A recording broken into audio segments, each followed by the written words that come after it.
welcome to another episode of the Art of Never Giving Up podcast. And as always, I have a very special guest in the building today. I just met this young lady probably like a week ago. And I really was going to take a pause from filming my podcast because I thought I had done enough. I got to figure out how to distribute it. But a story was so amazing. I just booked some more time. So I was like, I got to get you on. People got to hear this. Like, this is phenomenal. So I'm grateful that she's going to be here to share our story with us. But with no further ado, welcome Miss Lacey Tezino. How did I do? You did good. All right. Boom. Okay, that's good. I didn't mess the name up. Okay, Lacey. So let's jump right into it. Tell us where you're from. I knew you were going to jump right into it. Let's just jump right into it. Tell us where you're from. I grew up in Vidor, Texas. Vidor, Texas.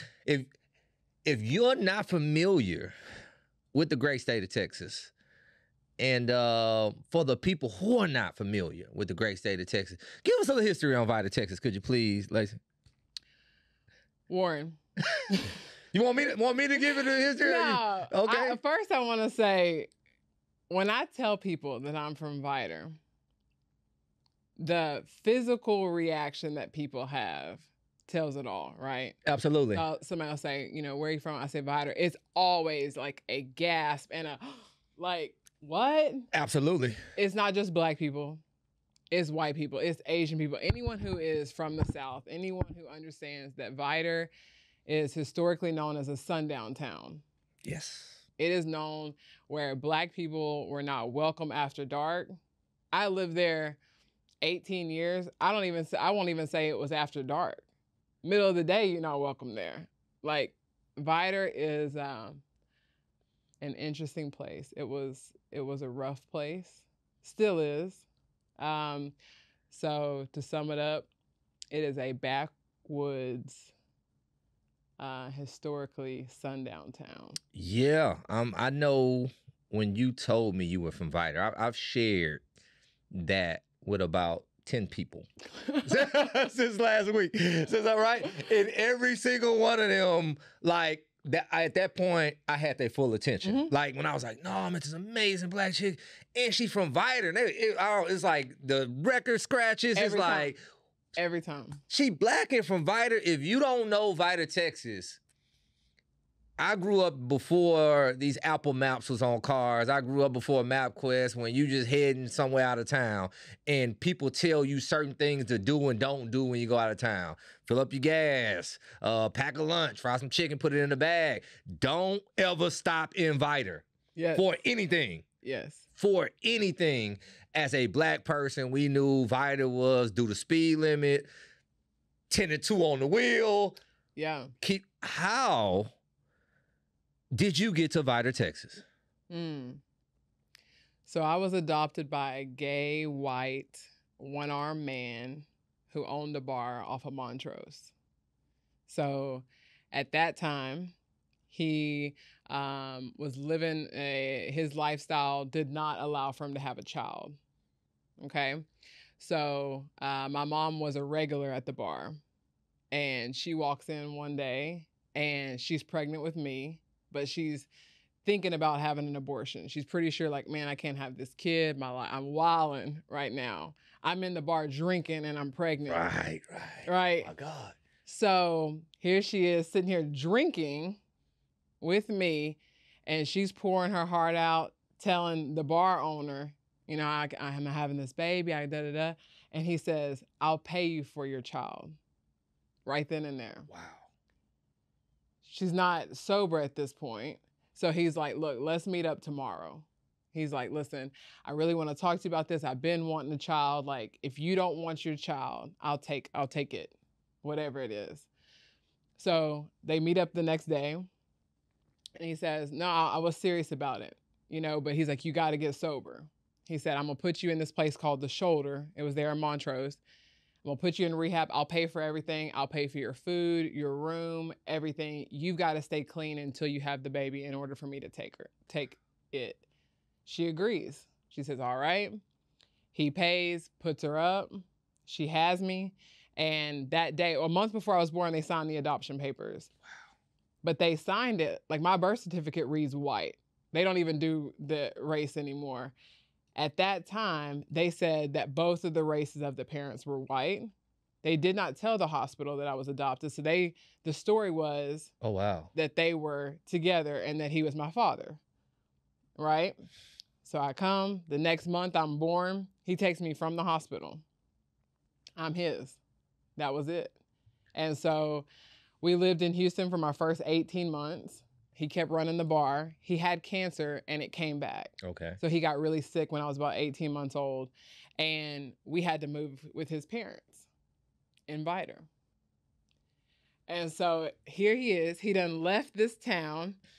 He's gay. Not being black is not cool in Viter, but being gay is really not cool in Viter either. Or was not at the time. Yeah, right? I'd assume definitely not. So we have to leave Houston. We get back there. So here he is showing up with a black baby.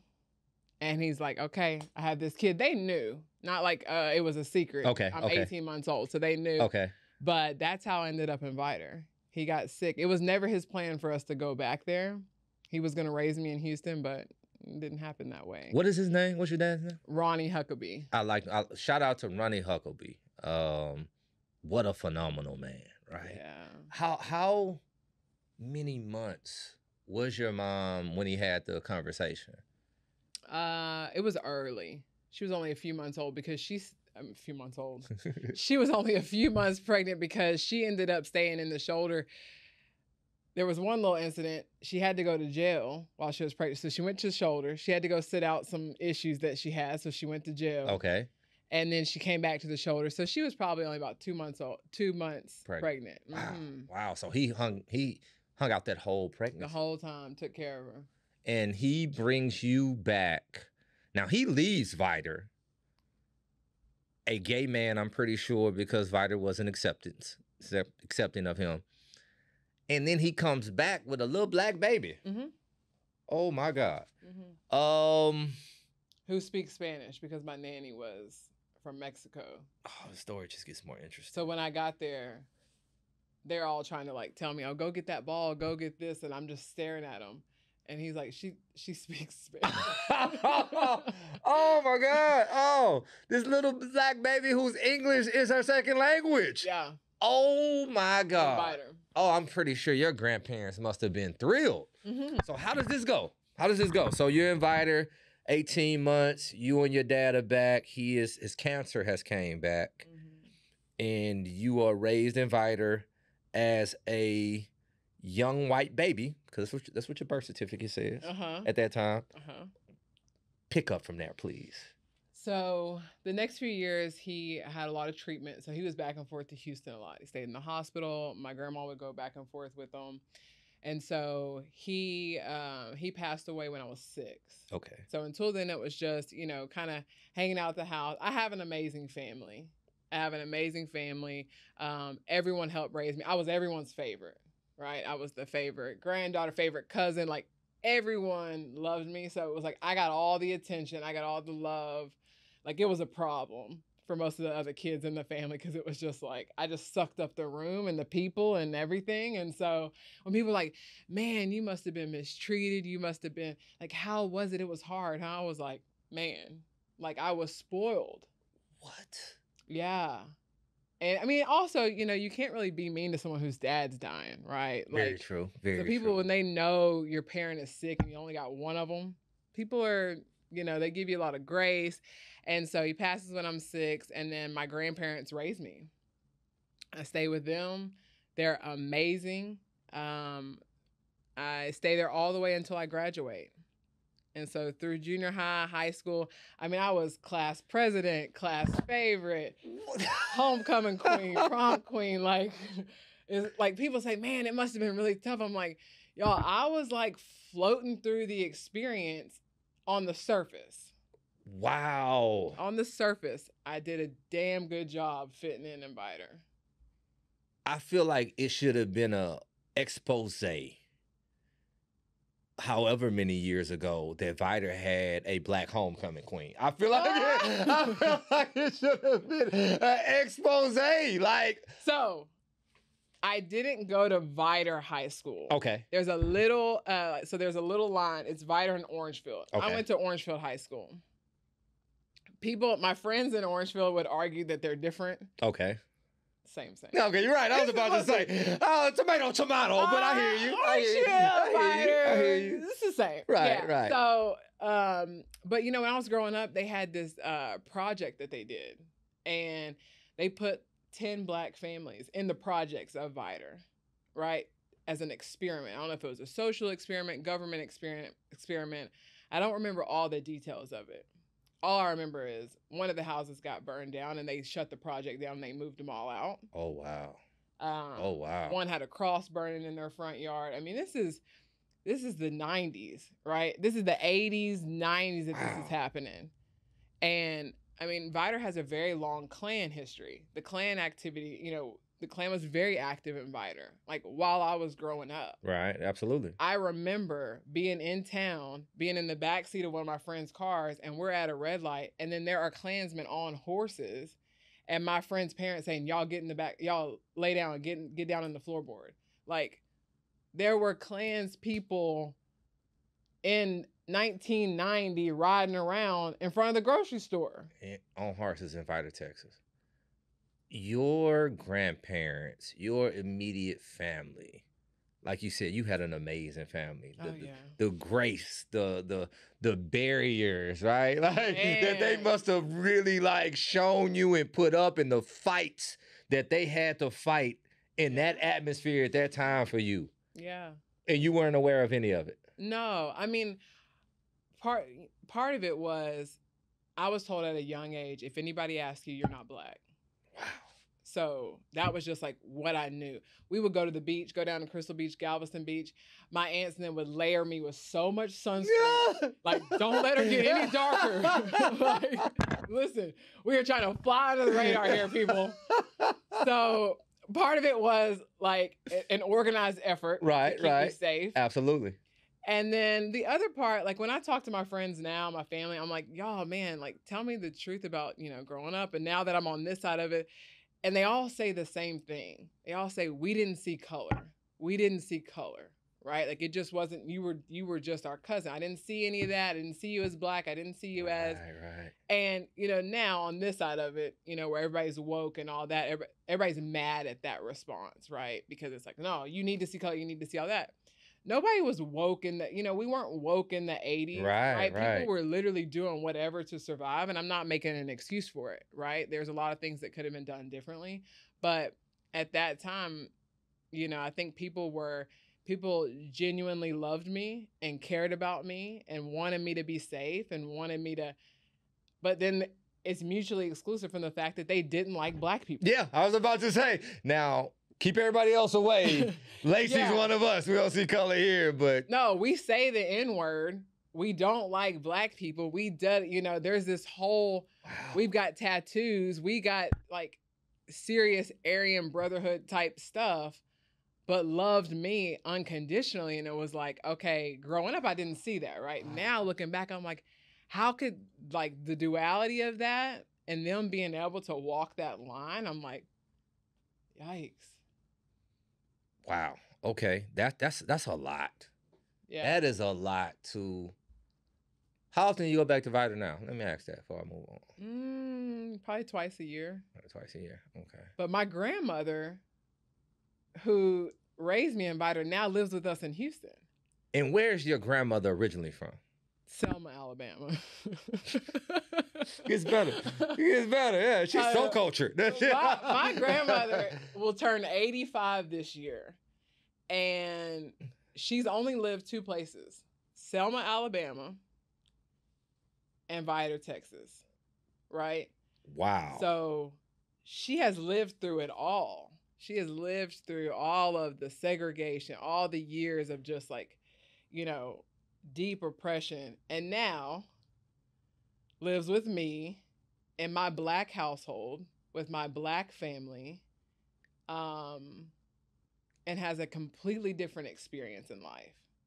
and has been for the past 7 years. And so she's been with you 7 years. Mm-hmm. Now, so I was going to ask, how long has she been with you? That must be such a culture shock. You talking about turning your world upside down to the world she came into, grew up in, and then is currently in. Oh, man. Woo. When she first moved in, you know, I have a lot of friends. They in and out the house. They doing this. And my friends are loud, right? We like to have a good time. Right. We like to, I mean, she was just sitting there, big eyes, like, what is going on? And they all love my grandma, right? They come over, hey, Nana, what's up? You want a drink? Like, you know, it's hilarious to watch her interact, you know? And at first, I was never worried about it, right? At first, I was just like, hey, you know, like, tried to coach her up, make sure she didn't make any, like, do anything that was going to embarrass me or say anything. But you can't, right? There's things that have come out the last couple of years that have embarrassed me, that have pissed my husband off, that, you know, there's things that, but at the core of it, you know, is love. Absolutely. My baseline with her is love. So we go back there and we say, all right, that isn't appropriate. It doesn't feel good, you know, and she didn't mean it. And I make no excuses for her. You know, I say, look, you living in this house, you know, you talking about the football players don't need to kneel. Like, you're pissing me off, old lady. Like, this is, you know, so we've had some really hard conversations. We've had some really hard conversations. Oh, my God. Yeah, I have to empathize with her a little bit, from the world she grew up in to be living in a Black household. I know your husband's Black. Your baby goes to the money school. So I know that little brother is like pro-Black. Yeah. Super pro-Black. Oh my God. Okay, but it's based in love though, right? Yeah. Like the grace that you gotta show her because she raised you, right? Oh my God, that's phenomenal. So now we rolling out. We're out of high school. What are we doing after high school? And 1 second, no. At any point during this time, your dad dies at 6 through cancer, unfortunately. Your grandmother steps in. Your family shows you a lot of grace. You're in the house all summer because we don't want you to get dark. Does your mother reappear throughout this process? I was told from a very early age that my mother was dead. Okay. So the narrative was, this is your dad. They were together. She had a wild life. She basically couldn't raise you, didn't want to, whatever the case. And my dad took me, and that she passed away, right? So when my dad died when I was 6, I was an orphan in my mind. I was, okay, I have no parents. Both of my parents are dead. If you met me back then, hey, you know, who do you live with? I live with my grandparents. Both of my parents are dead. That was the story. That was the narrative that I had. I was junior year of high school. Oh, my God. I am in the shower. It's Easter morning. Okay. My family's already left. They went to church before me. I'm running late.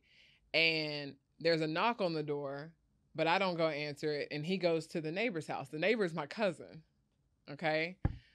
So my mom's boyfriend comes from Houston. Very first time. They've never shown up on my doorstep. Your mom that is alive. My mom that is alive. That you have been told your whole life is dead. Yeah. And her boyfriend is now at the door at 16. Yes. Just want to make sure I'm following it. Okay. Yes. Okay. All right. He shows up. He goes next door, doesn't know this is my cousin's house, and he says, hey, do you know the neighbor? Does Lacey live there? And my cousin's like, yeah, what you want with Lacey? Like, this is a Black man on their doorstep. And this cousin's like, she was way out there. Like, so she's like, you know, you don't need to go over there. What do you need? So he panics, and he says, I'm her brother. And my cousin says, she doesn't have a brother. And he said, yeah, I'm her brother. So my cousin walks him over to my house. By this time, I'm ready for church. I'm coming out. And I see my cousin looking confused. And this Black man standing behind her. And I'm like, what's going on? She says, this is your brother. I'm like, oh, what? And he's looking like he's seen a ghost. I'm like, what is going on? So I said, what do you mean you're my brother? And he's got some people in the car with him. He was riding home from Louisiana, and he said that he had always wanted to come find me, and he had like nudged my mom, and my mom always said, leave her alone. Her life's better. Like, don't go messing with her. Like, we're not showing up. I gave her away, you know, like, let's wait until she gets older. And he just wouldn't listen. And this particular time, he's riding home from Louisiana, and he said, I'm stopping. They always have my address. It wasn't like, you know, my dad kept it or anything. So he stops. And so he's like, yeah. I said, so our mom is dead? He was like, what? No. Our mom is in, he's talking like he's my brother. Our mom. Okay. My semi-developed brain is I'm overwhelmed. I can only imagine a junior in high school who, right? Mm-hmm. Okay. No, mom's not dead. She's in Houston. And I'm like, man, this is like, but it didn't sit. I was like, this doesn't feel like it. You know, it's kind of like, I guess I was feeling that he wasn't being honest. Right, right. But I didn't know exactly. But now I'm just like confused. I'm overwhelmed. I'm like, man, what's going on? So he doesn't stay very long. And he leaves. And I don't end up going to church. My family comes home. They're like, you know, my grandparents like, what's going on? My cousin has to tell him like, hey, Lacey's brother just showed up today. She's got a brother. Her mom's alive. My grandparents like flip out. They're like, what? No, your mom's dead. Like, he's a liar. You know, this doesn't make, like, those are dangerous people. I don't know what they want. Like, you know, whatever. They just shut the whole thing down. Like, no, absolutely not. And I'm like, what is going on? Oh my God.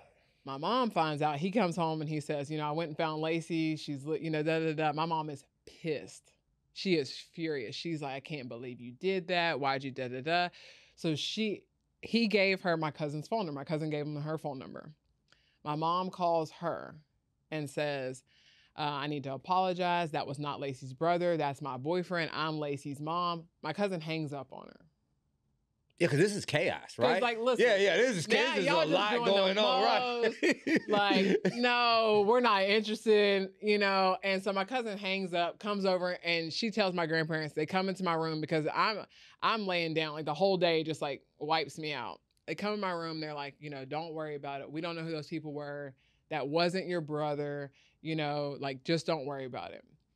The weird thing, Warren, is that like I literally packed that in a box somewhere and was like, boom, it didn't happen. I don't know who those people were. I don't know what's going on, and kept living my high school life. Like, I was like, it affected me, but I just like somehow put it in a box. Oh my God. And I kept going. Junior year, finished my junior year, did my senior year, super busy. Was like, okay, I'm gonna go to Sam Houston. Like, all right. I graduate, and at this point, we didn't hear from them at all. Okay. Didn't hear anything else from them. All of us pretended like it didn't happen. My family never talked about it. So other than the phone call from your mom to your cousin apologizing, and your cousin kind of hangs up, everybody just moves on. Everybody just moves on. Oh my God. Okay. Mm-hmm. So now we're in college. You just compartmentalize it, which is amazing to be able to do that as a high schooler and move on with your life. That's so overwhelming. So then you graduate, now you're in college. Mm-hmm. I show up first day at Sam Houston, right? I'm the first one there. I've got my room and we've got my little bathroom and my suite mates. I'm the first one. I'm like, all right, I set up all my decorations. I'm, you know, got my posters up. I got everything, right? All three, my roommate and my two suite mates are all from Missouri City. Okay. Shout out to Mo City. Shout out to Mo City. Yes. So I'm in the bathroom organizing my stuff. My roommate walks in, and she walks in with her parents, and she sees my posters and stuff on the wall, and she was like, oh shit, I got a white roommate. And I'm like, I'm in the bathroom. Like, is she talking about me? I come out. I'm like, hey, Guinevere, I'm Lacey. She was like, you're Lacey? And she's like, why you got all these Abercrombie posters on the wall? Like, literally, this is how we meet. And I was like, I look at the poster, I look at her, I'm like, you know, nice to meet you, whatever. Her parents are like side-eyeing me big time. Like, we don't know what's going on. And we're a little confused. Yeah. Who is my baby going to be in this room with, right? Man, that first year of college transformed my entire life. I'm still friends with everybody that I was friends with in that dorm because literally my life changed meeting them. Like, I'll never forget. We're sitting there, everybody, you know, in the dorm room, everybody's kind of hanging out. They're all in our room. And they were like, I will never forget, my friend looked at me and she said, "You do know you're Black, right?" And I was like, "Huh?" And she said, "You're Black. You know that, right?" And I was like, I'm not sure. Oh my God. And she was like, they're looking at each other like, what? They think they're being punked. They're like, what is going on? They're like, which one of your parents is Black? And I said, neither. And they're like, what is this? Like, go get a mirror. Go get a mirror. She hasn't seen one. Go get a mirror. So literally my suite mate says, look at your lips. Look at your hair. You are Black. And I was like, okay. So at this point, I'm just like embarrassed. I'm just like, man, like, okay, maybe I am, right? I've thought about it a lot. Like, maybe I am. And they're like, man, you need to, like, who was your mom? And I'm like, yeah, you know, my family told me she was Hawaiian. They're like, Hawaiian? What? And then what about your dad? I said, he was white. They're like, no way. There ain't no way white plus Hawaiian equals you. And who's Hawaiian anyway? Like, that doesn't even make any sense, right? They are clowning me so hard. After that night, everything turned to just love and grace. And they just like, man, I watched all the episodes of Martin with them. They introduced me to, like, I didn't know how to wrap my hair. I got my first relaxer. They put a box relaxer from Walmart when I'm kid just for me on my hair. Like, my first year of college, Luther Vandross. I mean, anything. Welcome to Blackness. Come on home. Man. Come on home. So I had that first year experience. Right. After that, man, you couldn't tell me nothing.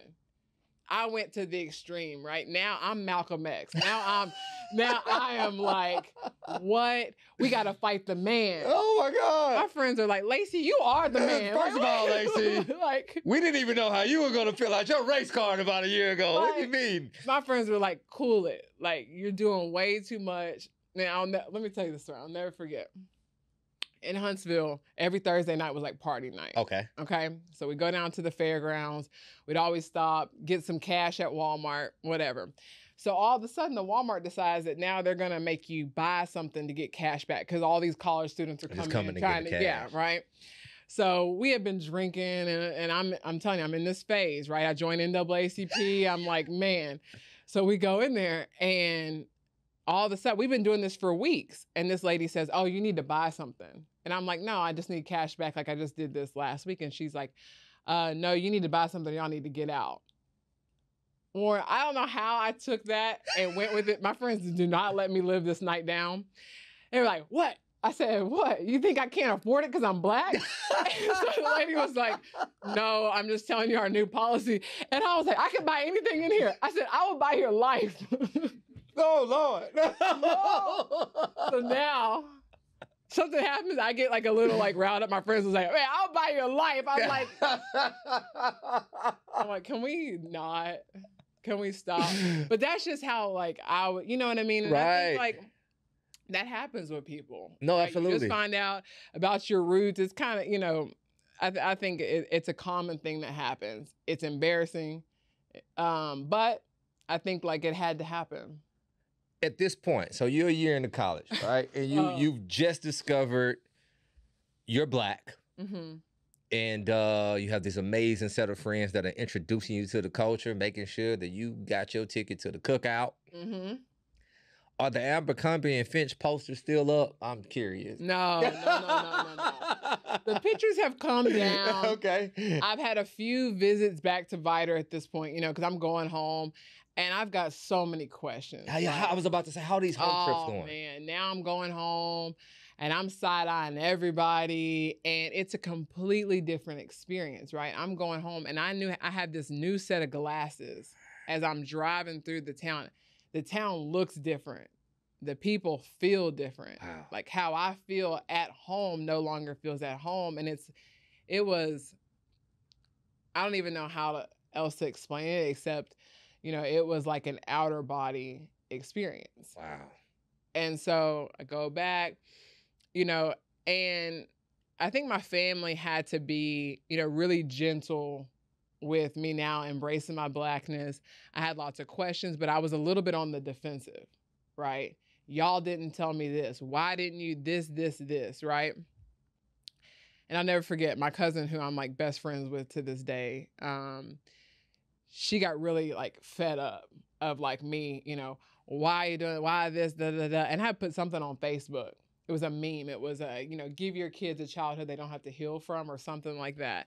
And it wasn't a jab, right? But at this point, she's like, all right, enough is enough. Enough. Enough. She calls me and she says, you know, what did we do that was so wrong? And I was like, what do you mean? She said, I saw what you put on Facebook. And I was like, that wasn't about y'all. And she was like, no, it is about us. And she was like, and we need to talk about it. And I was like, damn. Yeah, right. You know, I was like, man. And she and I have had several conversations since then. That one was like just like a wild, you know, like argument. But in the last couple of years, we've had more conversations about it. And what I told her is, man, like my experience and like the way I talk about how I was brought up, the way I talk about how I felt has nothing to do with you. Right, right. You know, I said, it's not about trying to make you feel guilty. I just wrote a book a couple months ago. It had people hot, you know, but I told her, I said, look, like, this isn't like, you know, mutually exclusive. Like, man, it was a terrible life. It was da-da-da. I said, no, two things were true. It was hard to grow up Black and Viter, and I had an amazing family.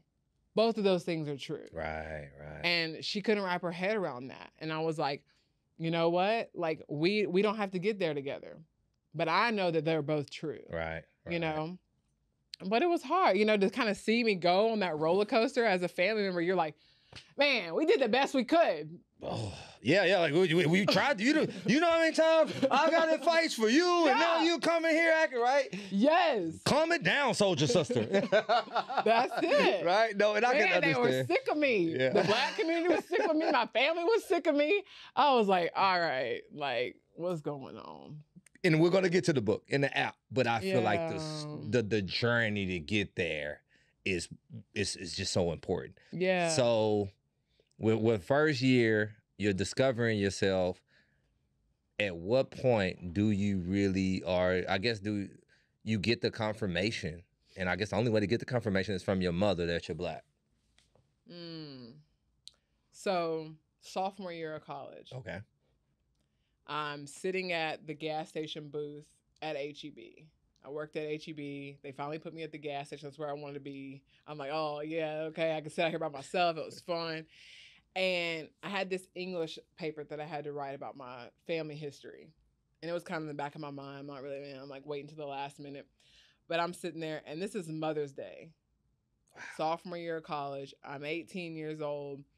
And I'm sitting there like, man, like, I need to find out more about my family. It's 6 o'clock in the morning. I'm hungover from the night before. I'm sitting there in the booth, and I'm sitting there thinking about my mom. And I'm like, man, you know what? I want to find out more about her. So I call at that time. You remember 411? Yeah, I do. Information, old enough to right? remember. Call, gave him a name. So I called 411, gave him her name because I had it off her birth certificate. 6 o'clock in the morning, Mother's Day, sophomore year in college. Yes. Wow. Give them her name. And at this point, all of a sudden, like, nobody was there. It was ghost town. And then I'm on the phone with information, and like now people are pulling up for gas, coming up to the thing. So the lady's looking, I can hear her typing. I put the phone down, right? And so I'm like, okay, how much you need? I need 10 on pump, whatever. I'm sitting here doing this. And then when the customers leave, I pick the phone back up and I hear a voice, hello, hello. Like, you could tell that she just woke up. And I'm like, hello. I'm like, I know this information lady didn't just connect me to a random number. Like, and so I'm like, hi. She's like, who is this? I said, this is Lacey. And she says, Lacey? Like I could hear it in her voice that she knew who I was. Right. And I was like, yes. And she was like, my daughter, Lacey. Wow. And I was like, man, like I had never heard that before, right? Wow. I had never heard that before. Wow. And I was like, man, I was calling information to get more information about you, try to find a number, try to find something. Because at this point, I don't even have her boyfriend's phone number from back, like when the high school stuff went down. You just have her name. I just have her name. I don't have an address. I don't have anything. Wow. So she had a landline at that time.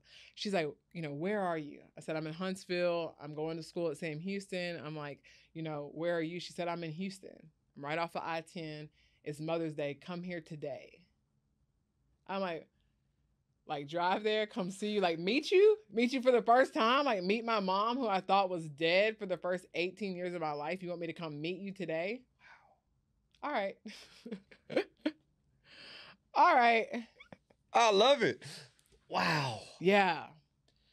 So I get off work. I'm like, all right. At this point, I'm telling all my friends. I've got 2 roommates at this time. I'm like, y'all, I'm going to meet my mom. They're like, what? My roommate said, you want me to go with you? This sounds crazy. Like, I like your roommates. Yeah, man. I like your roommates, by the way. I really like your roommates. Oh, they are solid. So I'm like, no, y'all, I think I need to do this on my own. Wow, that's so brave. I said, I'm going to go by myself. I'm like, all right. And she lived right there in the Heights in Houston. I drove up from Huntsville for the first time, Mother's Day. Got out the car, pull up in her garage, all that, and there she is. And I'm like, this woman looks so much like me that even if I thought it was fake, even if I thought I got the wrong number, right. Even if I thought her boyfriend was full of shit, even if my family had lied, all the things of 18 years, none of that mattered because I'm looking at this woman and I know this is my mom. Wow. I'm like, this is my mom. Get out the car, and we both just hugged and crumbled and sobbed, and like there was nobody else in the world in that moment except a mom and a daughter reuniting. That's beautiful. Yeah. Since the hospital, right? Since the day you left me at the hospital, this is our first time meeting. Wow. Yeah. Yeah. This is 18 years later. Mm-hmm. At this point, because we're like so engulfed in each other, I'm not seeing anything. I look up and there, oh boy. My guy that kicked it off. I like it. Charles. Old Charles. All right. Old Charles. And he is like got tears in his eyes. He's an emotional guy. And he's standing there just like a proud, like, man. I knew it. I knew this was going to happen. And, I hugged him. I'm like, yeah, I still had some feelings about him, but I'm like, all right. And we have this dinner, and my actual brother was there. So I have my mom did have another child. Okay, so you have a real brother. I have a real brother who's 2 years older than me. And he lives in Houston now. And he's there, and he has a girlfriend who's there. And we had this dinner. We all get super drunk. My mom was a drinker. My family was, all drinkers. Like, we're out there, like, crying, eating, drinking, just like, man, they're like wanting to know about life and Viter and all this stuff, right? So we're talking, we're da-da-da-da. And my mom keeps saying, your dad and Sonny. And at this point, I'm like, okay, why is she saying like who? I don't know who Sonny is, but I'm not questioning it yet. Okay. But she keeps saying, and I'm like, all right. And then at one point, she sees me like looking confused. I was like, okay, so Ronnie, and she was like, wait. She says, you do know that Ronnie wasn't your biological father, right? Of course not. No, I just met you today. I don't know shit, right? Like, of course not. She's like, she just starts bawling. She's like, wait. She's like, he was gay. She was like, I gave you up for adoption to him. What's your story? Like, what do you think happened? Oh my God. And I'm like, he was gay? Like, had no idea. You had no idea he died when he was 6. Not that mattered, but yeah. Wow. So I was like, And she is just blown away because she had no idea that I didn't know the full story. And I was like, so who is my real dad? Like, who's my biological father? She's like, oh, his name is Sonny. He was a truck driver. She's like, I met him out partying. He wanted me to go with him to California. I jumped in the passenger seat. She's like, on the way to California, I get pregnant. She said, we get to California. I go into a convenience store. I take a pregnancy test in the bathroom. I see that I'm pregnant. I don't tell him. and I leave California and come back to Houston. Oh my God. I'm like, so he doesn't even know about me? She's like, no. She said, I wasn't planning to keep you. Like, my goal was she called her sister in Baltimore, my Aunt Adrienne, who I'm very close to. She calls her and says, can you get me a plane ticket? I'm in California. I need to go home. Doesn't tell my Aunt Adrienne what's happening. She gets back to Houston. So the right thing to do is to go to the bar. Because, I don't know what to do. So I'm like, man, there's a lot going on. Think this shit through, right? She's trying to think it through. That's where she meets Ronnie. My dad at the bar where she's trying to sort all this out. Sonny doesn't know that he's got a kid on the way. Oh my God. So she's like, this is what's going on. I'm going to have an abortion. And he's like, and that's where we get to the story of him, them making that agreement.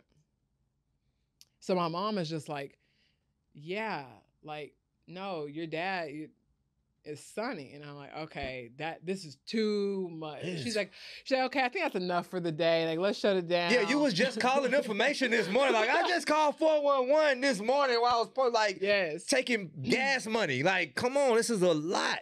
Yeah, but at this point, I'm so drunk. Like, she's like, you can't drive. I'm like, I'm about to stay the night at your house. Like, this is so... I'm like, I can call my roommate. She'll come get me. She's like, from Huntsville? Like, yeah, no shit. No, just like lay down somewhere, right?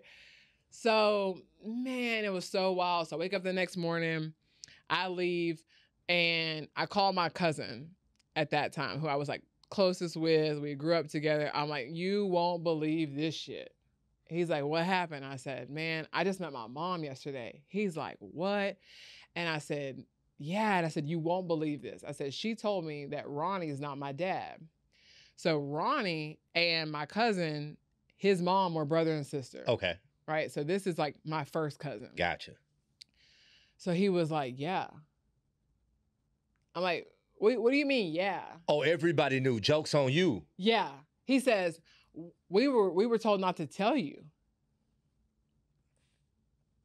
I mean, bro, I am 18 years old. Wow. What do you mean? He's like, yeah, like we knew. I'm like, man, lost it. Call my best friend. Okay, I'm like, nah, it can't be. Maybe it was a tight family secret to call my best friend. I said, hey, did you know that my dad was not my dad? She's like, yeah. Now, this is not the family. This is your best friend. My best friend. Everybody knew. She said, my mom went to school with your dad. Like, he was gay. He didn't have a kid. Like, he adopted you. And I'm like, say more. Yeah, now, shit. Now, now that we're talking about it, yeah. What? And so, man, then, like, I went like dark after that. I went into a really bad spot, just partying, acting out, just whatever. I didn't care about it. I was like, man, my whole life is a lie. Yeah, it's been a lie. Everything that I knew to be true is not true. And so, man, like what that does to her, I didn't care about anything. I was just like, I was tripping for real for probably about a year. I can imagine. And just had to pull myself out of it. My friends were just like, man, you can't do this. Like, you're going to fail out of school. You're going to you got to get your life together. Like, it's not that bad. Like, you know the truth now. Like, just move forward. At this point, I'm building a relationship with my mom. Okay. This next year. So I'm coming to Houston every Friday. She and I are getting wasted, drunk, like, and we're having a good time. And every night, one margarita turns into 4 and we end the night crying and she's got all this guilt and I have all this resentment. And we just do that for a year. And at some point we were like, man, like we've got to get to know each other. Like we can't just keep spinning this story of, sadness and regret and all this. Like, who are you? Like, let's get to know each other. So we spent a few years after that just trying, but it was rough. It was a lot of alcohol, drug, whatever. Like, it was rough. It wasn't authentic. I'm still in college. Like, got through it. I had the truth. Now everybody knew I knew the truth. I had fell off with my family, but mended that. Fell off with some friends, but mended. At some point I was just like, man, like how I can't stay mad at everybody. Yeah, you gotta. Your ability and tolerance for forgiveness is almost forced to be way higher than everybody else because everybody you love you had to forgive for. Yeah. Wow. And it was like, yeah, they held this secret, but they weren't being malicious. Right. Right. And when I realized that, when I realized it wasn't them trying to like do something to me, which at first I felt like that. So that's why I was so pissed at everybody. I was like, no, everybody, like nobody knew whose right it was to tell me. My dad had died. They're like, man, like who's supposed to tell her? And nobody wanted to hold that responsibility. Right. And so at the end of the day, I just had to like, it took some time, but I had to say like, no, it happened how it happened, you know? That is amazing. So you and your mom are beyond the first year and now you're on a curiosity journey. Mm-hmm. Right? Mm-hmm. How do we get to the next stage? So then we're at graduation at this point. Okay. So I'm graduating from Sam Houston, trying to figure out what I want to do, what I'm going to do. And mom's like, come live with me in Houston. Come move in. At that point, we were still kind of like on the rocks. Like, you know, any little thing, we're fighting, we're whatever. And I was like, I don't know about that, you know. Graduation comes, we get in a big fight that night. But I'm planning to move in with her the next week. I'm like, got all my stuff packed. I'm like, man. And we get in this huge fight. And it was crazy because at that time I had a boyfriend in college whose mom I was very close to. Okay. She had been a part of my experience. She had kind of like walked this whole situation out with me. And so that night at my graduation party, when I'm thanking people, apparently my speech to the mom was more endearing than hers. And she just like took it real personal. Like my family from Viter was there. That's the first time that they had met my mom was at my graduation in college. Oh, wow. So everyone from Viter came up. My mom comes, her boyfriend, her friends from Houston come, and all my friends are there. So it's super awkward, right? This is like to celebrate me graduating college, but this is a family reunion. This is so there's a lot going on. This is supposed to be a celebration and a beautiful experience, but you have so many dynamics playing at one time. It was so awkward. It was so awkward. Even though like at this point the dust has settled, right. It's been years, everybody's kind of in their place and in their lanes. Now we're all together and there are no lanes. This is all like we're all Lacey's people and we're here. And then what's the rank order? Right? So I'm doing my speech and I'm thanking everybody. And man, I've only known you for a couple of years, so it's not that deep, right? You're my mom, but like you're not gonna get like you didn't pay for my school. My grandparents paid for college. You didn't buy my car. I'm driving around in the car they bought. You didn't like. And the other thing was like she paid for the party and the food and all that. So she's like, look what I did. And I was like, bro, like you missed like 22 of these joints. Yeah. like you missed like 22 of these joints. Come on, let's not pat yourself on the back. You missed by 22 of these joints. So her feelings were really hurt. And that night it was an explosive, everything came to a head. Wow. And it was like, all right. So I was like, so I'm not moving in with you. Now I got to figure out what my plan is. That night I go and I Google like what's the best way out of the country for a new grad, right? I've had lots to drink. I barely even remember this. Middle of the night, I'm Googling and it says, Seoul, South Korea, come teach English. So I'm like, all right, I filled the form out. I'm like, all right, I'll fill it out. I wake up the next morning. I'm like, it's kind of a blur. I know mom and I just had a blowout. I just graduated. I don't know what's going to happen. And I have this email that's like, with a confirmation of an interview, a Skype. At that time, it was a Skype interview set up. And I'm like, what is this? Korea. It was like this weird number. I'm kind of like, it's still kind of blurry. Right. But I'm like, okay. So the next day I get on this interview. I get on the call. I'm like, all right, let me just hear him out. And he's like, okay, ask a few questions. Like, okay, you got the job. I'm like, what? He says, you got the job. Can you come next month if I get you a visa? I'm like, to Seoul, South Korea? Yes, at a private English academy. I'm like, you know what? Yes, sign me up. I hadn't talked to anybody at this point. I'm like, yeah, I'm going to Korea. So again, I'm talking to my roommate. Tell my roommate, they're like, what the hell is going on? I said, I'm moving to Korea. They're like, no, like this is an impulse decision. You and your mom got in a fight, but it's gonna be fine. Like that. I'm like, no. They processed that visa so fast. Before I knew it, I was on a flight to Korea with 2 suitcases. Just graduated, Sam. I was just like, all right.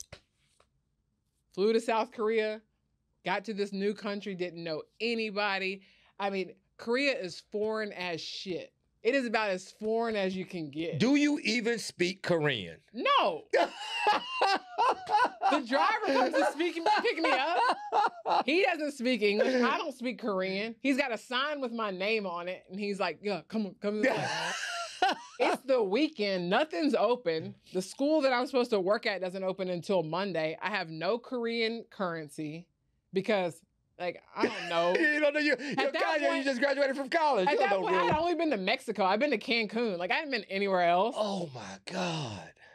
So I go out there because I'm running, right? If you meet people in Korea, they'll say, okay, you know, what's your story? Are you a runner? And I realized I was a runner. Okay, gotcha. So that's the group that I fit into.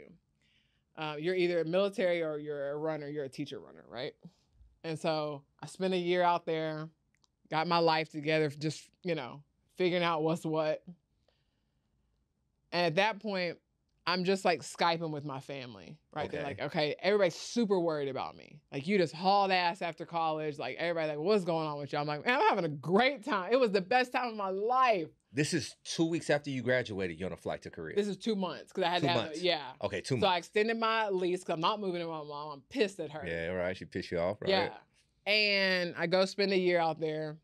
It was amazing. Oh my gosh, that opened up a new world for me. I'd only been to Mexico. Now I've been to 30 countries. Like, after that, I was like, oh, it's on. Like, I'm about to travel the world. Like, this is amazing. And so I leave Korea, and I'm trying to figure out what my next move is going to be. And I do move in with my mom. Okay. For the first time. I'm like, okay, we had like fixed our relationship because it's, you know, long distance for a year. You can fix a whole bunch of stuff just talking. Right. Right. So I move in with her, and it was rough. It was rough. It was rough. I was like, party's man. over. Yeah, I mean, there's too much estrogen in the house. She's not used to all that. She's just like, party's over. Oh my gosh, it was just too much. Like, we were just bumping heads. I was like, I gotta get out here. So I moved to Kansas City, took a job out there. I was out there for a couple months. I go to lunch with one of the executives. Say, well, what do you want to do here? I was like, you got any international roles? He's like, oh, we did just sign a contract in the Middle East. I was like, sign me up. Oh my God, you're running. Yeah, you're in marathon. I am a runner. Yeah, you got your shoes on. You're running your ass off. Wow. I was like, yeah, I'll do that. He was like, well, you typically have to be here for a year. I was like, okay. So I said, I'll wait it out. He emails me the next week. He's like, were you serious about that? I said, yeah. He said, I'll make an exception. You can be on the team. Yeah, I'm pretty sure there's no long list to go to the Middle East and work. At that point, nobody really understood what Qatar was, right? Okay. Doha was like, we knew that GDP, like, they were like rich as shit. You know, everybody knew about Dubai, but Doha was still like, we don't really know. Is it safe? Is it whatever? I was like, I don't care. Look, man, like, come on, let's go. Same thing. For the adventure? Yeah, I get me a work visa. It works out. My family's like, where are you going now? I'm like, I'm going to the Middle East. So I got there for 3 years. Amazing. Best time of my life. I'm out there adventuring, exploring, doing all this. Second year I'm out there, everything fell apart. All right, so I'm living, and it's so luxurious out there. I'm living at the Marriott downtown Doha. More money than I've ever seen before, in a place that I don't know that I'll ever be able to afford this type of place ever again. Right. I mean, it is just like sick money. I've got a driver who picks me up every morning. I mean, it is like next level. You can't even like fathom it, right? Second year, man, everybody dies. I have 6 people like really close to me that die. Okay. That's why I have this tattoo. These 6 hearts 6 with this, hearts. with this angel wings. I had 5 flights that year from Doha. That's a 14-hour flight. Jeez. 5 flights back. I missed 1 funeral. And my grandpa dies. My cousin, who's my age, who like the closest person to me, he dies. I had an aunt die. My best friend from growing up dies. Like another best friend, her mom dies. I mean, it is awful. When I'm coming down here to a funeral for my best friend, my mom tells me, hey, I need you to go to an appointment with me. And I'm like, okay, what's going on? You know, because I got a flight back tomorrow. I got to go back to Doha. She's like, it's an oncology appointment. Now, I'm here for my best friend's mom's funeral who just died of cancer, stage 4. Right. Now I got to go to an oncology appointment. I'm like, okay, I'll change my flight. Like, let's go. You're not going by yourself. She's like, no, everything's too heavy for you right now. Like, don't worry about it. I'm like, no, I'm going. Go to that oncology appointment. And they're like, oh, yeah, stage 4. Like, I'm talking about that PET scan lit up. Like, the cancer was like, I'm here. Wow. And she says, okay, so what's the plan? He said, even with treatment, you got about 9 months to live. Oh, my God. Everything changed. Like, I was already deeply grieving. I was, like, in serious mourning. At this point, like, 4 people have already died. Like, man, I mean, I was in a really dark place. And now my mom's about to die. Like, oh, man. So she's like, you know, don't worry about it. Go back to Doha. I'm like, I mean, go back to Doha. Like, she's like, I was up for a promotion at that time. And my mom was like a serious businesswoman. I didn't tell you that when I reconnected with her, my mom was a boss. Oh, really? She was out here in Houston. Like, she had moved, had her Alexis, had her this condo in the Heights. Hey, I knew you said the Heights, so I knew she was doing fairly well if she was in the Heights. She's VP of this ad agency. I mean, doing her thing. She was brilliant, super bright woman. Like, so in her mind, she's thinking about my career. Right. She's like, you can't stay here. Like, you're not about to do the chemo train with me. Like, go back to the Middle East, get that job. I'm like, man, fuck that job. Like, you know, what are you talking about? Like, my mom is dying. Right, you are about to die. This is it. And if anybody's going to walk you to the edge of the river, it's going to be me. Like, I'm coming home. I'm doing this. Man, I had to fight her on that. I was like, look, call my boss. I was like, hey, this is the situation. Either, like, y'all let me go, or I can figure out how to keep my job there, and then, you know, whatever. They worked with me. Wow. For 9 months. It was 9 months to the day from that appointment that my mom died. That 9 months, Warren, oh my God.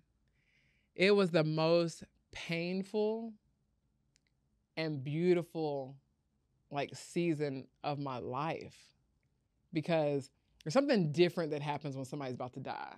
Like, nothing really matters, right? Like, all the bullshit, all the stuff is like, man, like, we can fight, but, like, we've got a timer ticking in the background the whole time. Right. So either we're going to fix this, you know, or either way, I'm dying in a few months.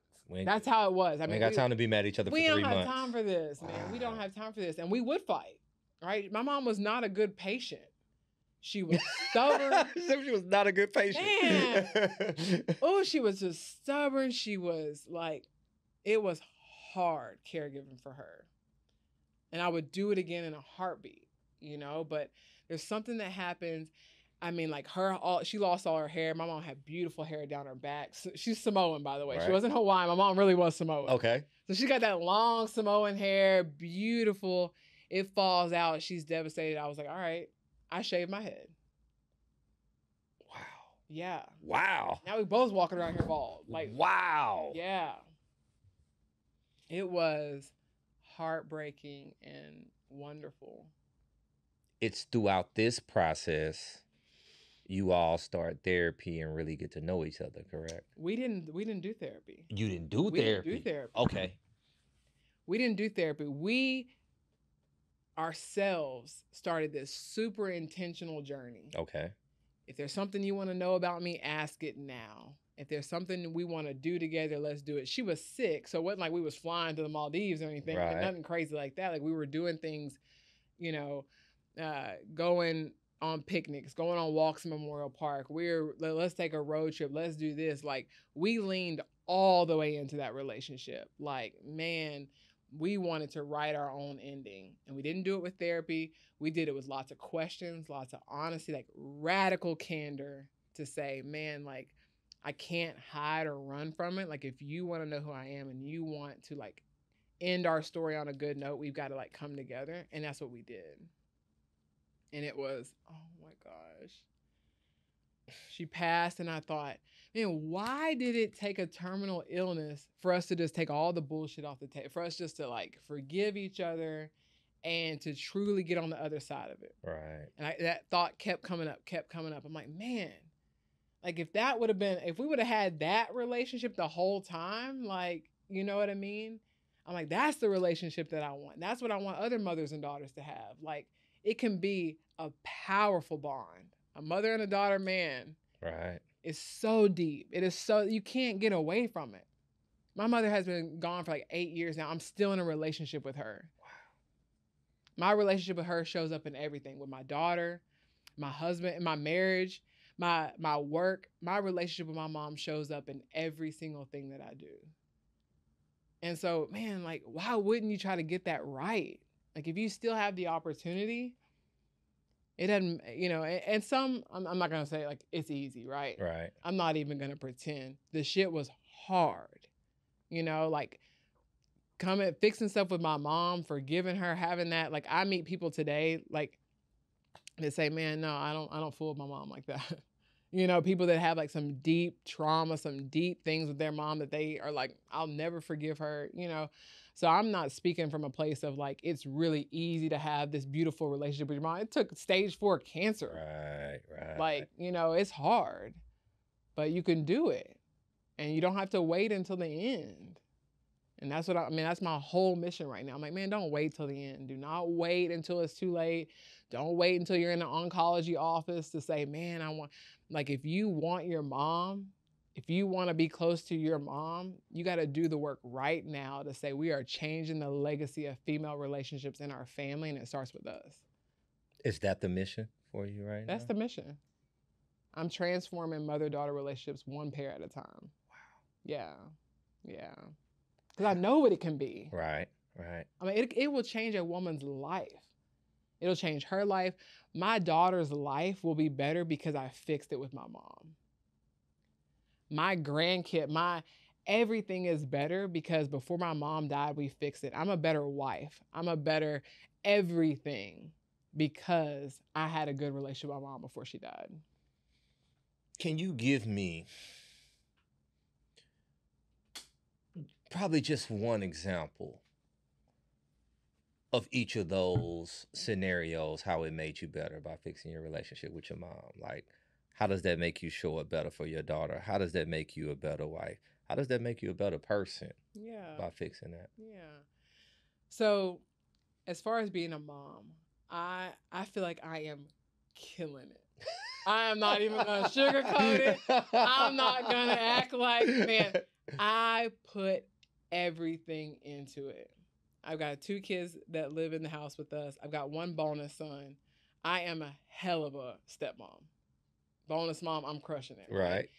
And I think it's because, man, like when I had my kids in my stomach, I thought about, like, I cried a lot for my mom. I cried a lot. I thought, man, how do you carry somebody for 9 months and just give them away? Right.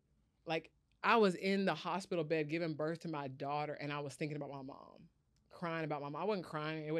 It hurt. But I'm sitting here crying because I'm like, how did she just, like, have me and give me away?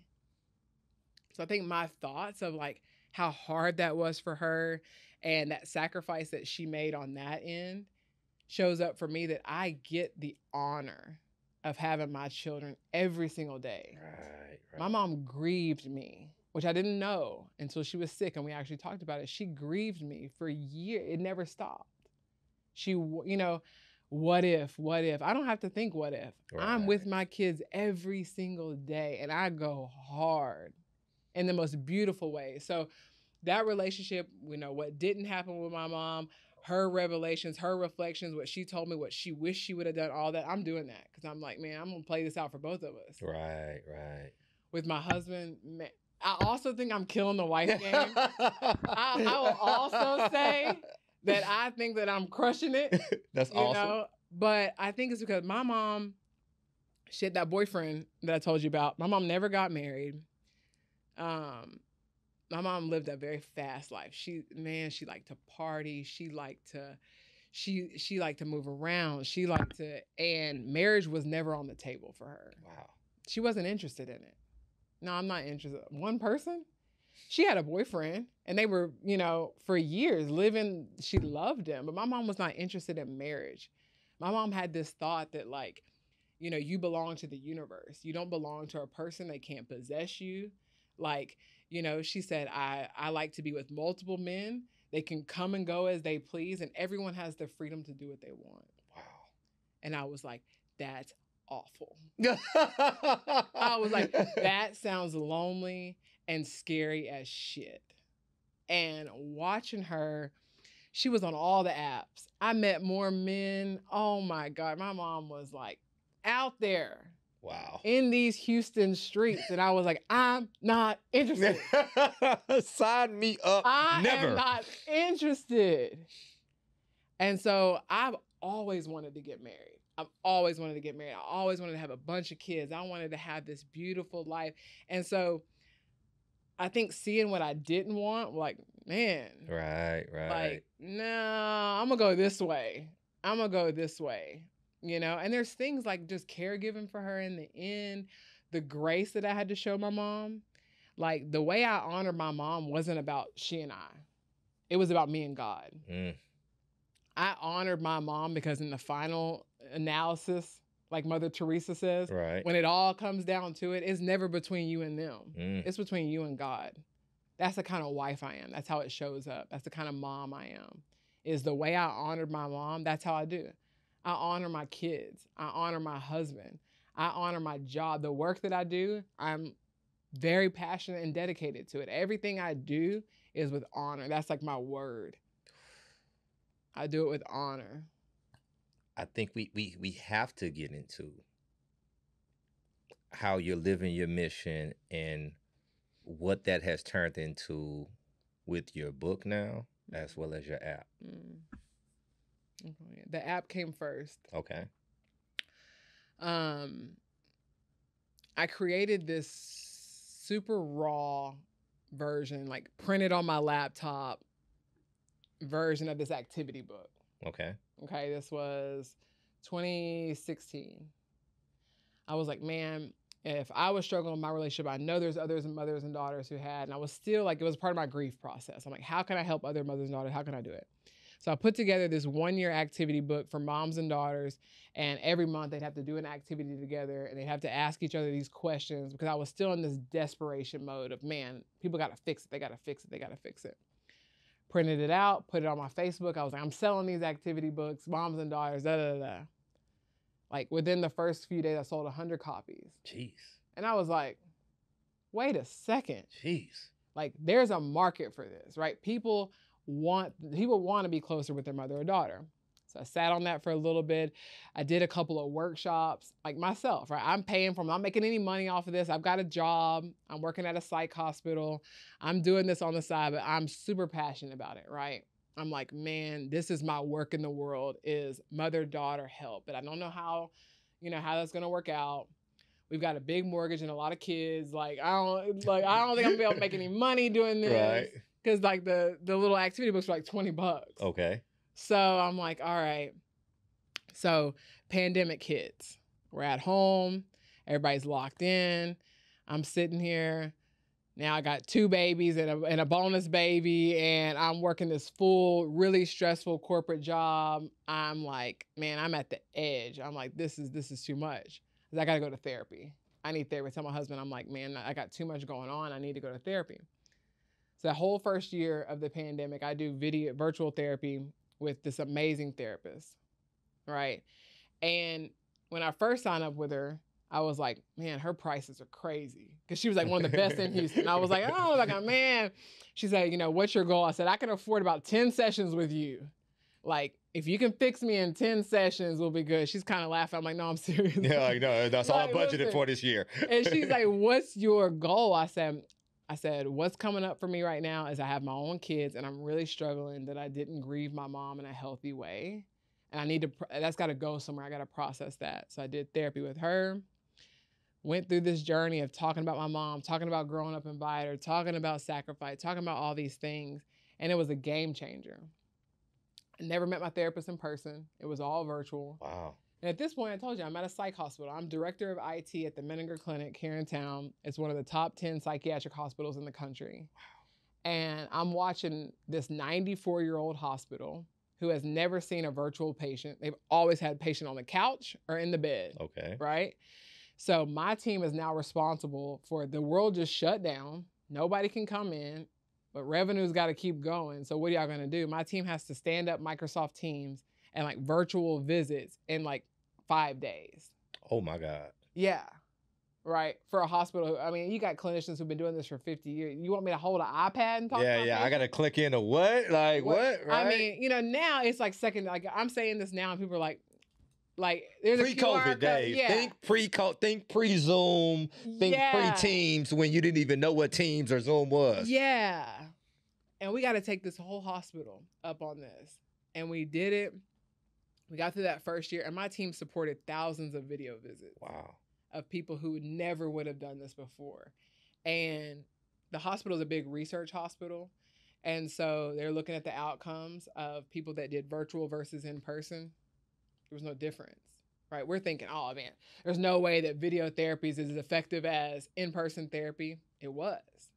And we were proving it, and we were showing it, we were seeing the data. And I was like, all right. So I'm sitting here like, okay, if this is working and I had that activity book, what if I created an app that allowed video therapy for moms and daughters? So if mom and I were in a different place, like when I was in Kansas City and we were struggling, when I was in Korea and we were struggling, like how can I break the barriers down? Whether it's, you know, where you live, whatever, you can get on your phone and talk to a therapist. You and your mom work through issues and really bring your relationship together. So then I start talking to every therapist I know at the hospital. I'm like, I got this idea. They're like, you're crazy. You're crazy, right? At this point, I had just gotten promoted. I'm making all this money. I've got 3 kids. I've got a grandma at home. I've got all this stuff. They're like, you can't leave and create an app. And I'm like, yeah, I mean, like at this point, it's pandemic. People are not thinking about leaving their job. Well, then, you know, the great resignation. But before that, right. You know, everybody was like, stick tight, stay tight. Yeah, we want to keep these, because these bills are rolling. So we got to stay at work. That was the mindset at that time. Yeah. But I knew it was going to work. I was like, I know I can do this. I've talked to enough people. I know how effective it is. Like, I know I can do this. And so I talked to my husband and I'm like, okay, can I leave my job and create this app? He said, how long do you think it's going to take you to get it off the ground? I said, give me 2 years. He said, what does that look like? I said, so at that point, I'm bringing like $10,000 a month home, right? Like after taxes. This is like coming into our Chase account. And he was like, so that's going to stop? Yeah, right. Like, hold on, wait, why are you doing the app? No money's coming in? Like, so no money's going to come in at all. I was like, yeah, not for a while. But my husband had already done his own business before. So he was like, so I kept saying, at first I was saying, oh, it'd be a couple months. He was like, bro, double that, triple that. Yeah, absolutely. He knows better. So he was like, if you really want to do this, let's go. Let's do it. I'm thinking about this. What's your husband's name? Lacey Tezino. Darrence? Yeah. Shout out to Darrence. Yeah. Shout out to Darrence. Brother, I don't know if my wife is bringing in $10,000 a month after taxes, going directly into the Chase account. I don't know. I'm going to be a little candid here because we've been having candid come. I don't know if I give a fuck about our dreams. I think I need that money coming in. I'm like, we got to reassess. We going to leave that for 2 years? Man, salute, brother. Salute. I just had to give, I gotta give flowers when flowers are due. Yeah. He's killing it at marriage too. Yeah. Y'all got a hell of a team at home. He is killing it at marriage too. Jeez. Okay, I'm sorry. I just had to. Wow. I mean, and it is like when I talk about it, I'm like, y'all, this was no little thing. Like we said, okay, like we got 2 kids out of Monty. We got all this stuff going on. Like, something's going to have to go. I was like, okay, if you're going to tell me my kid's got to leave at Monty, I'll stay at the hospital. Like, I'm not going to do, no. And we're like, we could rebudget. Let's figure this out. Woo. And we could do it, right? So we're like, all right, that first year comes. It was hard. But we still rolling. Everybody's still, kids still out. I'm like, okay, everything's, no lifestyle change. We're still doing our thing. We're traveling. We're living like I'm still making $10,000 a month. And at this time, I'm having to pay therapists. I'm having to pay a team to build the app. Money's just going out and nothing is coming in. You're building a company, right? Money is just flying out the door. First year comes, and then it was like, so we look at each other. I'm like, we don't have any more money. And I'm so close, baby. The app is almost built. Like, come on, like, stay with me. He said, all right, what you want to do? I'm like, okay, we had a house in Humble that we were renting. I'm like, all right, we bought it for $250,000. Call our realtor, like, how much you think we could get it for? She's like, $450 right now. I look at him. I'm like, I do not want to ask you this, because that was like our man. We were like, man, this house, we got it on a short sale. Like, this is like our cash cow. Like, we're good. He's like, you want to sell it? Like, we're gonna sell it? I'm like, I really need it for the business. I really need some cash. And I'm like, the next day, he's like, list it. Wow. I'm like, so people talk about, oh, I want to be an entrepreneur. Like, until you will sell everything. Absolutely. Like, oh my God. Oh yeah. They don't understand that part though. Man, they don't. I'm happy that you're telling this part of the story, because it gets dark. So we keep going back to this 10,000 number, because I want it to be just like super real. Like, that was gone. Now we've got one salary coming in. I'm paying people in India. I'm paying all these things to happen, paying the school, paying for all this. We're looking at the bank account. I'm like, how do we have $5? Warren, we got to $5 after the first year. Shit.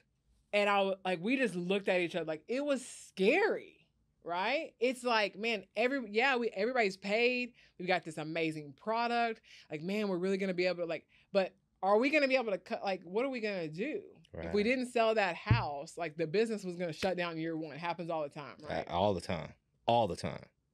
So it was like, we could shut it down, pack it up, sell the app. Like, let's be done with it. Or we're going to keep this thing going. Yeah. Send you easily, because you can easily tap out at any time and go back to corporate America and get back home. You know how many times I got on LinkedIn and was like, let me just see what hospitals are. Let me just see what's going on in corporate world. So many times. What keeps you going? My kids.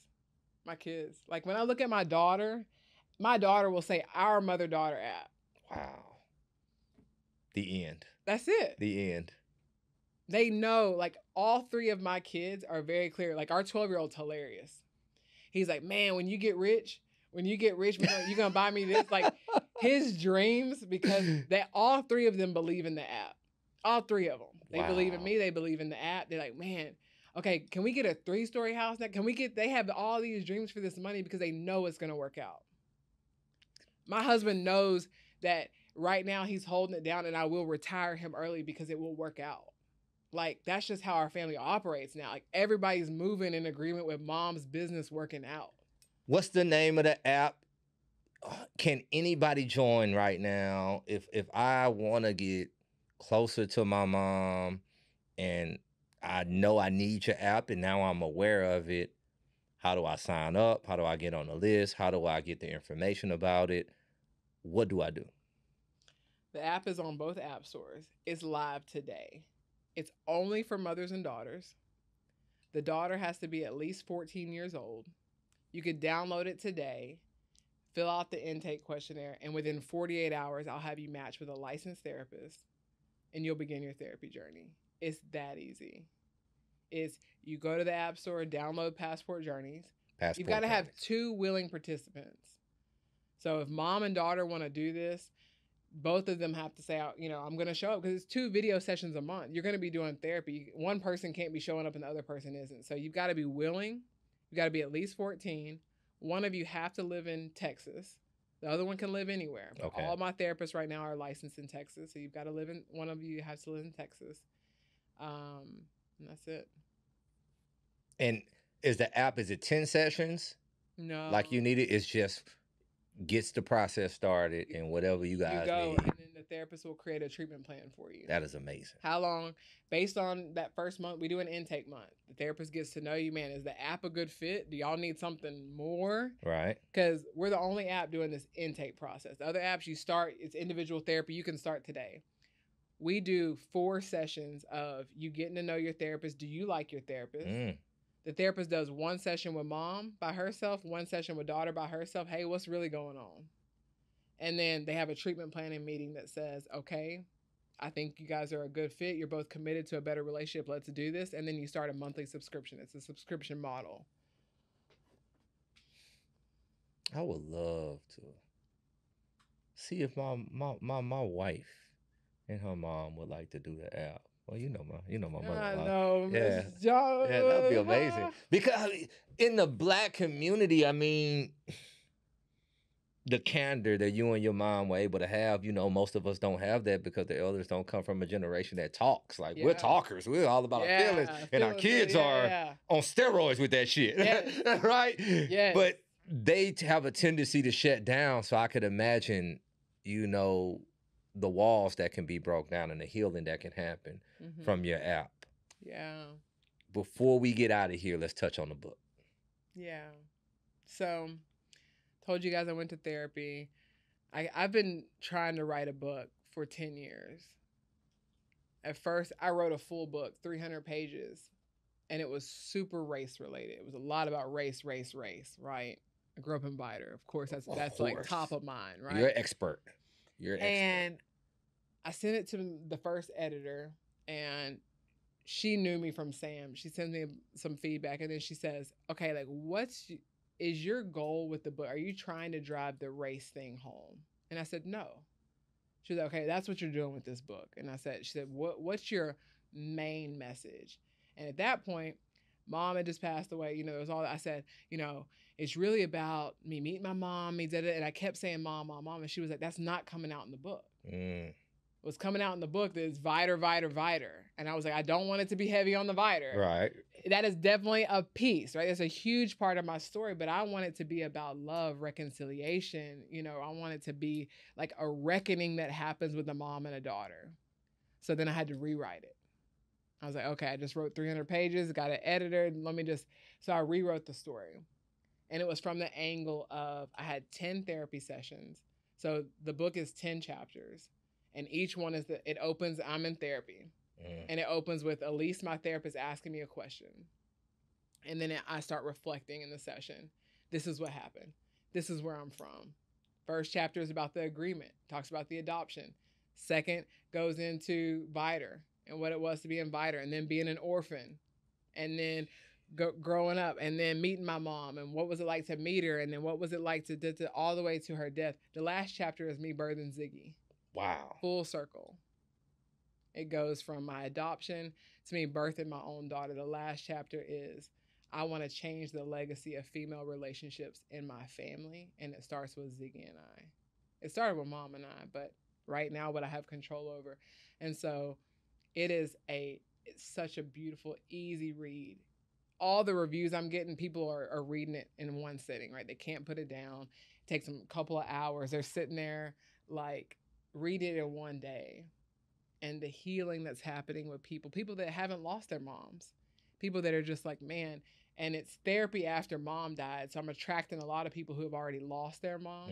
But the ones who haven't, it's like, get your shit together. Right. We don't last always. Right. Like, come on, this is my experience. It is so beautiful. Your whole story is just beautiful. The grace that you were shown. Yeah. And then that you had to show. Right? Like, because the anger, everybody can feel that, right? You feel attacked. You feel like y'all played me, right? But then to have to encounter that at such a young age. Yeah. Too. And forgive people.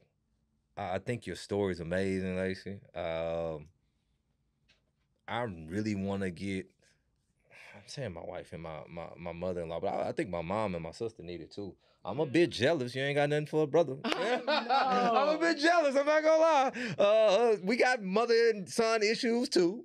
whenever when you get rich and sell out one, you can always sell the sister app. So when I first started, I did it with my with the activity book. I did it with my mother-in-law. Okay. And we were going, lunch in the park. We're asking questions, getting to know each other on a deeper level. And I think that's a beautiful situation. It's anyone who identifies as a mother and a daughter, right? You might do it with your grandma because she raised you. You might do it with your auntie because she was a mom to you. Like it's intentional bonding, healing, and growth for mother-daughter pairs, however you identify, if you identify as that.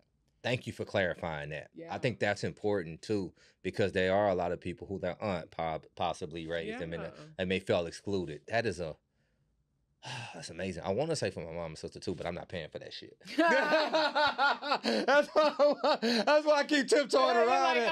Because one of them was trying to hold me accountable. Yeah. Like, you did say it. Come on now. Need to do this. Yeah, we signed up on Lacey's app. We just need your credit card information and we got it. Yeah. So no. Oh man. Lacey, you have blown me away today. The story again, the grace is so beautiful. The mission. That's before we get to the entrepreneurship aspect of it, right? The grit of still building something, the sacrifice of following your gut and the discipline to stay down, because you, unlike a lot of entrepreneurs, can't just go back and make a shitload of money. Yeah. Right? Like a lot of people don't have, like, for me, when I started off entrepreneurship, I knew, like, if I don't get my own shit going, it's a ceiling. Yeah. Right? A very low ceiling for me. Yeah. But you can go and live and go and not live, but you live in that, but have an income of the top 1%. Yeah. In the change of tomorrow, but you're living in your vision. You're being disciplined. It's hard. That's when you know you're living in your purpose, though. That's it. Shout out to your husband. When I see him, bro, if I see, because I do know you. We had both at the money school. I know your face. I told Lex I'm all over social, so I'm familiar. I might see you tomorrow at the play. And if I just hug you, don't punch me, bro. It's coming from a good place, man, because look here, you are strong. I'm just trying to get some of that supportive energy he got. This has been another episode of the Art of Never Giving Up podcast. If you listened or watched today, you owe Lacey a thank you. And we out. Thanks.